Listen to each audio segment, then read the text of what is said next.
Hello दोस्तों, आप सभी का स्वागत है करंट अफेयर के आज के सेशन में। और आज है 31 जुलाई। तो चलिए शुरू करते हैं हम लोग आज का करंट अफेयर एमसीक्यू। जो पहला क्वेश्चन है, हाल ही में संसद द्वारा पारित लोक परीक्षा अनुचित साधनों की रोकथाम संशोधन विधेयक 2026 के संदर्भ में निम्नलिखित में से कौन सी संस्था इसके दायरे में शामिल नहीं है। दोस्तों, संसद द्वारा लोक परीक्षा संशोधन विधेयक 2026 पारित कर दिया गया है। लोकसभा से पारित कर दिया गया है, राज्यसभा से पारित कर दिया गया है। अब राष्ट्रपति की अनुमति मिलने का इंतजार है। इस संदर्भ में दोस्तों, संघ लोक सेवा आयोग, कर्मचारी चयन आयोग, राष्ट्रीय परीक्षा एजेंसी एनटीए के द्वारा जो एग्ज़ाम लिए जाते रहे हैं उन सबको कवर किया गया है। इसमें राज्य लोक सेवा आयोग को कवर नहीं किया गया है। यद्यपि ये रास्ता ओपन है कि राज्य लोक सेवा आयोग या अन्य जो लोक सेवा आयोग हैं उस भी इस विधेयक के जो कानून नियम हैं उसको अपना सकते हैं। तो देख लेते हैं दोस्तों, इसमें प्रमुख प्रावधान क्या किया गया है। जो भी अभी हाल फिलहाल में जो कांग्रेस जनता पार्टी है उसके द्वारा दिल्ली में प्रदर्शन किए गए और शिक्षा मंत्री का इस्तीफा लिया गया। प्रहलाद जोशी नए शिक्षा मंत्री बने हैं। इस संबंध में सेंट्रल गवर्नमेंट द्वारा जो है पेपर लीक के मामलों को लेकर के ये विधेयक पेश किया गया और पारित कर दिया गया है। विधेयक की मुख्य बात यह है कि दोषियों के लिए इसमें जो कारावास की सज़ा थी वो 5 से 10 वर्ष तक कर दिया गया है, यानी 10 वर्ष तक सज़ा दी जाएगी। और जुर्माने की राशि 10 करोड़ रुपए तक जुर्माने की राशि का प्रावधान किया गया है। तो बहुत हेवी जुर्माना लगाया गया है। संसद के द्वारा जो लोक परीक्षा संशोधन विधेयक 2026 पारित किया गया, इसका मुख्य उद्देश्य ये है दोस्तों कि जो भी प्रतियोगी परीक्षाएँ होती हैं उसमें अधिकांशतः पेपर लीक हो जा रहे हैं, जिससे जो मेहनती छात्र हैं उनका समय बर्बाद होता है, संसाधन बर्बाद होता है, उनकी एनर्जी बर्बाद होती है। इन सब चीज़ों को रोकने के लिए, संगठित धोखाधड़ी को रोकने के लिए ये विधेयक पेश किया गया है। इसमें यूपीएससी, एसएससी, जो रेलवे के एग्ज़ाम लेते हैं, आईबीपीएस और एनटीए द्वारा ये सब परीक्षाओं पे लागू होगा। राज्य लोक सेवा आयोग इसके प्रत्यक्ष दायरे में तो नहीं आएंगे, लेकिन इसे अपने स्तर से अपना सकते हैं। इसमें मुख्य रूप से प्रश्न पत्र, उत्तर कुंजी लीक करना, कंप्यूटर सिस्टम को हैक करना, फर्जी वेबसाइट बनाना, इस तरह के अपराधों को कवर किया गया है। सरकार ने किस तरह से परीक्षा में पारदर्शिता लाया जाए और इन सब चीज़ों को लेकर कमेटी भी नंदन नीलकेणी, याद रखिएगा, नंदन नीलकेणी जो इन्फोसिस के पूर्व चेयरमैन थे, उनके अध्यक्षता में एक 6 सदस्यीय कमेटी भी बनाई है। नेक्स्ट दोस्तों, हाल ही में हिंदुस्तान शिपयार्ड लिमिटेड HSL द्वारा निर्मित और भारतीय नौसेना को सौंपा गया निपुण क्या है। निपुण के बारे में पूछा है, निपुण है क्या, जिसे हिंदुस्तान शिपयार्ड लिमिटेड द्वारा बनाया गया है और नौसेना में इसको शामिल कर लिया गया है। तो ये है भारत का दूसरा स्वदेशी गोताखोरी सहायता पोत, यानी डाइविंग सपोर्ट वेसल, जो डाइव करता है, जो गोताखोरी करने में सपोर्ट वेसल है, वो निपुण, इसको दूसरा ये बनाया गया है हिंदुस्तान शिपयार्ड लिमिटेड द्वारा। जो पहला था इसका नाम निस्तार था, ये दूसरा पोर्ट बनाया गया है और दोस्तों इसको नौसेना में शामिल कर लिया गया है। मुख्य रूप से ये याद रखिएगा, आत्मनिर्भर भारत पहल के तहत इसको विकसित किया गया है, जिसमें 75% जो है इंडिजिनियस कंटेंट का उपयोग किया गया है। निपुण का अर्थ पूछ सकता है किसी विशेष क्षेत्र में, आप लोग जानते हैं, कुशल, सक्षम या निपुण होना।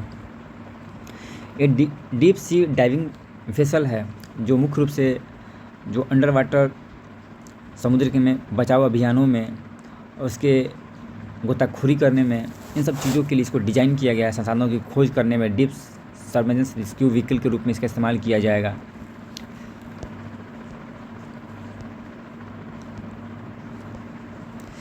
भारत के प्रमुख शिपयार्ड एवं जहाज़ निर्माण कंपनियां जो हैं, कोई पूछ लिया था एग्जाम में, उनका स्थान हिंदुस्तान शिपयार्ड लिमिटेड कहाँ पे है, तो स्थान विशाखापट्टनम आंध्र प्रदेश में है। मझगांव डाक शिपयार्ड लिमिटेड MDL मुंबई में है।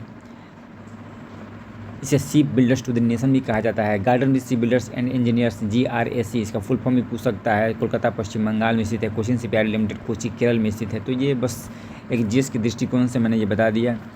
दोस्तों, मेरा ये पूरा जो प्रोग्राम है 3-4 महीनों का, इसमें कोशिश करेंगे करंट अफेयर के माध्यम से आप लोगों को जो हिस्ट्री, ज्योग्राफी, पॉलिटी का जो भी कुछ ट्रेडिशनल स्टैटिक पोर्शन है उसको थोड़ा सा भी कवर करते चलें, ताकि आपके TRE 4 एग्ज़ाम जो होने वाला है उसमें आपको लाभ मिल सके। मेरी कोशिश ये रहेगी current with static part cover किया जाए। वैसे अगर मुझे समय मिलता है तो मैं पॉलिटी, ज्योग्राफी, जो इम्पोर्टेंट चैप्टर्स है उसके लिए भी MCQ लेकर के मैं आ सकता हूँ। नेक्स्ट है प्रधानमंत्री विद्या लक्ष्मी योजना के तहत 7.5 लाख तक के शिक्षा ऋण पर सरकार बैंकों की कितना प्रतिशत क्रेडिट गारंटी प्रदान करती है। तो विद्या लक्ष्मी योजना के तहत 7.5 लाख तक जो 75% जो है क्रेडिट गारंटी प्रदान करना है। और इस योजना का मुख्य उद्देश्य है कि जो भी मेधावी छात्र हैं उनको जो उच्च शिक्षण संस्थानों में उनको बिना किसी कोलेटरल का यानी संपार्श्विक का बिना किसी ग्रांटर का ऋण मिल सके। तो ये इसके लिए दोस्तों नेशनल एजुकेशन पॉलिसी के तहत इसमें रखा गया था और 6 नवंबर 2026 को जो है इसकी मंजूरी दी गई थी। ये एग्जाम में पूछा सकता है सतत विकास लक्ष्य SDG 4 में क्या है। समावेशी और गुणवत्तापूर्ण शिक्षा, समावेशी और गुणवत्तापूर्ण क्वालिटी वाला एजुकेशन, ये SDG 4 में इसको रखा गया है। अभी शिक्षा मंत्रालय के जो केंद्रीय शिक्षा मंत्री हैं प्रहलाद जोशी हैं। जो स्टैटिक पार्ट में देखते हैं तो शिक्षा का अधिकार एवं संवैधानिक प्रावधान 6वां संविधान संशोधन 2002 में किया गया था। इसमें आर्टिकल 21 में ये कहा गया है कि जो स्टेट है 6 से 14 वर्ष के बच्चों के लिए मुफ्त एवं अनिवार्य शिक्षा को फंडामेंटल राइट बनाया। यानी ये याद रखिएगा 6वां संविधान संशोधन के माध्यम से, कॉन्स्टिट्यूशनल अमेंडमेंट एक्ट के माध्यम से 6 से 14 वर्ष के बच्चों के लिए जो मुफ्त शिक्षा का है एक फंडामेंटल राइट है और ये आर्टिकल 21A में इसको रखा गया है। आर्टिकल 45 में DPSP के तहत बच्चों शुरुआती बचपन की देखरेख और शिक्षा का प्रावधान है। समवर्ती सूची बल्कि संविधान संशोधन 1976 के द्वारा जो शिक्षा था उसको राज्य सूची से निकालकर एक समवर्ती सूची में डाल दिया गया। ये बहुत बार पूछा जा चुका है। और जो करेंट में है दोस्तों ग्रॉस एनरोलमेंट रेशियो जो अब बढ़ के 2023-24 में 30% हो गया। उससे सरकार का लक्ष्य है नेशनल एजुकेशन पॉलिसी 2020 के तहत कि 2035 तक इसको 50% तक पहुंचाया जाए। याद रखिएगा, ये करेंट में पूछ सकता है। नेक्स्ट है शहीद उधम सिंह ने 13 मार्च 1940 को लंदन के कैक्सटन हॉल में ब्रिटिश पंजाब के पूर्व लेफ्टिनेंट गवर्नर माइकल ओडायर की हत्या किस घटना का बदला लेने के लिए की थी। तो एक घटना था दोस्तों जलियांवाला बाग हत्याकांड 13 अप्रैल 1919 को किया गया था। एक मुख्य रूप से दोस्तों ब्रिटिश सरकार के द्वारा रॉलेट एक्ट पास किया गया और इस कानून में न बिना दलील बिना वकील के कानून इसको कहा जाता है, किसी की गिरफ्तारी कर उसको जेल भेजा जाता था। उस समय में डॉक्टर सत्यपाल और जो सैफुद्दीन किचलू थे उनकी गिरफ्तारी के खिलाफ में जलियांवाला बाग में लोगों के द्वारा प्रदर्शन किया जा रहा था, एक शांतिपूर्ण प्रदर्शन किया जा रहा था। और जनरल डायर के आदेश पर सरकार के द्वारा वहाँ फायरिंग की जाती है। उसमें लगभग 1000 से अधिक लोग मारे जाते हैं दोस्तों। सरकार के द्वारा तो हंटर कमीशन जांच होकर बैठा दी जाती है, उसमें सिर्फ बताया जाता है कि 379 लोग ही मारे गए थे, लेकिन जो उसमें लोग जो हताहत हुए थे, जो मारे गए थे, उसकी संख्या बहुत ज़्यादा थी। कुएँ था, कुएँ के बहुत सारे लोग कुएँ में कूदकर अपना जान दे दिए थे बचने के चक्कर में। तो इन सब चीज़ों को लेकर के सरदार उधम सिंह बहुत खफा थे और उन्होंने ही 13 मार्च 1940 को लंदन के कैक्सटन हॉल में जनरल डायर को गोली मार कर हत्या कर दी थी। तो सरदार उधम सिंह का ये दोस्तों बहुत बड़ा एक राष्ट्रभक्ति वाला कृत्य था और देश इनका दोस्तों अभी 87वां शहादत दिवस मना रहा है। ये याद रखिएगा, 87वां शहादत दिवस इनका मनाया जा रहा है।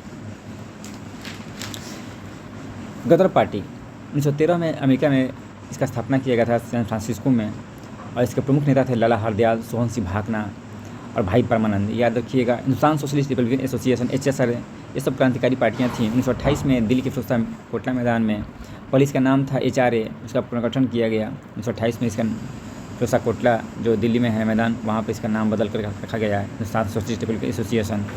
इसमें प्रमुख रूप से चंद्रशेखर आज़ाद, भगत सिंह सुखदेव और भगवती चरण बोहरा ये थे।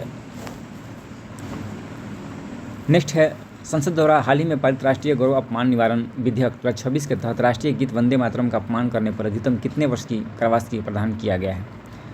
तो दोस्तों राष्ट्रीय गौरव अपमान निवारण संशोधन विधेयक 2026 पेश किया गया है और इसमें कहा गया है कि अगर कोई भी व्यक्ति वंदे मातरम का अपमान करता है तो अधिकतम 3 वर्ष की सज़ा इसको मिल सकती है। और गृह राज्य मंत्री नित्यानंद राय के द्वारा राष्ट्रीय अपमान निवारण अधिनियम 1971 संशोधन विधेयक पेश किया गया है। दंड का प्रावधान 3 वर्ष तक है। जुर्माना भी इसमें रखा गया है। ऐतिहासिक संदर्भ देखें तो दोस्तों 15 अगस्त 1947 को भारत के प्रथम स्वतंत्रता दिवस की सुबह 6:30 बजे सरदार वल्लभ भाई पटेल के द्वारा पटेल के अनुरोध पर पंडित ओमकार नाथ ठाकुर, याद रखिएगा, ओमकार नाथ ठाकुर द्वारा ऑल इंडिया रेडियो पर संपूर्ण वंदे मातरम का गायन किया गया था। ये एग्जाम में पूछा सकता है, किसके द्वारा? तो पंडित ओमकार नाथ ठाकुर के द्वारा। 150वीं वर्षगांठ केंद्र सरकार ने नवंबर 2025 में राष्ट्रीय गीत वंदे मातरम की 150वीं वर्षगांठ के अवसर पर राष्ट्रीय स्मरणोत्सव का आयोजन कर रही है। यानी 150वीं वर्षगांठ इसका मनाया जा रहा है। 1875 में इसको लिखा गया था दोस्तों, बंकिम चंद्र चटर्जी के द्वारा। इसको आनंद मठ उपन्यास है, वहीं से लिया गया है वंदे मातरम। प्रथम गायन इसका 1886 के कलकत्ता अधिवेशन में रविंद्रनाथ टैगोर के द्वारा किया गया था और संविधान सभा का निर्णय था कि 24 जनवरी 1950 को जनगण मन को राष्ट्रगान और वंदे मातरम को राष्ट्रीय गीत के रूप में स्वीकार किया गया। डॉक्टर राजेंद्र प्रसाद का वक्तव्य था संविधान सभा में। उन्होंने कहा था कि घोषणा की थी कि वंदे मातरम को जनगण के बराबर ही सम्मान दिया जाएगा। और संविधान के मौलिक कर्तव्य 51A में कहा गया है, जो DPSP का पार्ट 4A का भाग है, तो कि प्रत्येक भारत के नागरिक जो का कर्तव्य होगा कि वो संविधान के आदर्शों का पालन करे और राष्ट्रध्वज, राष्ट्रगान, इन सब चीज़ों का आदर करे। नेक्स्ट दोस्तों, पश्चिम एशिया के प्रमुख जलमार्ग की सुरक्षा के लिए सऊदी अरब के नेतृत्व में गठित हालिया समुद्री सुरक्षा गठबंधन का नाम क्या है? तो इसका नाम है multinational maritime defence कोalition। Multinational maritime defence कोalition इसका नाम है। और सऊदी अरब और 13 अन्य देशों ने रियाद में एक बैठक आयोजित करके इसका गठन किया है, मल्टीनेशनल मैरीटाइम डिफेंस कोalition का। और इसका मुख्यालय जो होगा सऊदी अरब में ही होगा, क्योंकि सऊदी अरब संस्थापक कंट्री है इसका मुख्यालय। इसका प्रमुख उद्देश्य होगा कि इसमें अन्य देश हैं, Saudi Arab, Kuwait, Bahrain, Qatar, Jordan, Yemen, Nigeria, Sudan, Djibouti, 13 देश मिलकर। इसका मुख्य दोस्तों होगा कि जो एनर्जी रूट है, अभी ईरान और अमेरिका के बीच तनाव के कारण जो एनर्जी रूट डिस्टर्ब हुई है, खासकर लाल सागर, बाबल मंडेब, जलडमरू मध्य और अदन की खाड़ी, जो गल्फ ऑफ होर्मुज़ है, इन सब जो व्यापारिक ऊर्जा मार्ग हैं और जो एनर्जी सप्लाई लाइन्स हैं, उनकी किस तरह से रक्षा की जाए, नेविगेशन को बाधित होने से बचाया जाए, इसके लिए ये संगठन मल्टीनेशनल मैरीटाइम डिफेंस कोalition का निर्माण किया गया है। एक बार मैप देखिएगा आप लोग, होर्मुज़ की खाड़ी और बाबल मंडेब, लाल सागर को जो जोड़ता है, इन सब चीज़ों को जो एनर्जी रूट है और जो व्यापारिक मार्ग है, इनकी रक्षा करने के लिए बनाया गया है। नेक्स्ट दोस्तों, हाल ही में काला सागर यानी ब्लैक सी क्षेत्र में हमलों के कारण चर्चा में रहा वाणिज्यिक पोत MV ओमार्फी किस संघर्ष से संबंधित है? तो दोस्तों ये है रूस यूक्रेन संघर्ष। रूस यूक्रेन के बीच में जो संघर्ष है, उसके कारण से इस क्षेत्र में, काला सागर के क्षेत्र में भारतीय नाविक एक जान गई है। जो वाणिज्यिक पोत था MV ओमार्फी, उस पर हमला किया गया और इसमें एक भारतीय की जान चली गई, जिससे सरकार के द्वारा गहरा विक्षोभ व्यक्त किया गया है। इस तरह से गतिविधियाँ वो नहीं होनी चाहिए। काला सागर मुख्य रूप से दोस्तों ये भी एनर्जी रूट में ही आता है और रूस यूक्रेन एक गैसीय क्षेत्र है, वहाँ से गैस का भारत द्वारा इंपोर्ट किया जाता है। तो इसके लिए जो जहाज़ जा रही थी, उस पर हमला किया गया है और इसमें एक भारतीय की मौत हो गई है। काला सागर ये मुख्य रूप से 6 देशों से घिरा हुआ है। रसिया पूछ सकता है ज्योग्राफी में, यूक्रेन, तुर्की, बुल्गारिया, रोमानिया और जॉर्जिया। और प्रमुख जलडमरू मध्य बास्फोरस जलडमरू मध्य ये काला सागर को मरमरा सागर से जोड़ता है। देखिएगा मैप तो मैं लगा नहीं पाया। इसके बाद डार्डनेस जलडमरू मध्य है, यह मरमरा सागर को एजियन सागर से जोड़ता है। और कर्ज जलडमरू मध्य यह काला सागर को अजोर सागर से जोड़ता है। बिहार से देखते हैं दोस्तों, हाल ही में बिहार के किस जिले में से कनाडा के लिए फ्लेवर्ड मखाना की पहली समुद्री खेप को रवाना किया गया? तो ये दरभंगा इन सब क्षेत्रों में मखाना की बहुत अधिक खेती की जाती है। वहीं से मखाना का जो पहला खेप कनाडा के लिए दोस्तों निर्यात किया गया है। मुख्य रूप से 29 जुलाई को दरभंगा से मुद्रा पोर्ट गुजरात के रास्ते कनाडा को JK फूड्स कंपनी के लिए भेजी गई है। सरकार के द्वारा दोस्तों पिछले 1-2 साल पहले मखाना बोर्ड का गठन करने के लिए दरभंगा को चुना गया था, तो ये भी याद रखिएगा। मखाना अनुसंधान केंद्र, राष्ट्रीय मखाना अनुसंधान केंद्र दरभंगा बिहार में स्थापित किया गया है। बिहार में मखाना का उत्पादन, ये लगभग दोस्तों भारत के कुल मखाना उत्पादन का 80 से 90% बिहार में ही इसका उत्पादन होता है। खासकर मिथिलांचल क्षेत्र में दरभंगा, मधुबनी, समस्तीपुर, कटिहार, पूर्णिया, ये सब क्षेत्र में मखाना का उत्पादन अधिक किया जाता है। नेक्स्ट है, हाल ही में बिहार के किस जिले में महाशक्ति समूह द्वारा एकीकृत इस्पात कारखाना स्थापित करने के लिए समझौता ज्ञापन पर हस्ताक्षर किया गया है? तो गया। ये गया का डोभी में जो महाशक्ति समूह है उसके द्वारा इस्पात कारखाना लगाया जाएगा। इसके लिए दोस्तों सरकार के द्वारा ये समझौता किया गया है।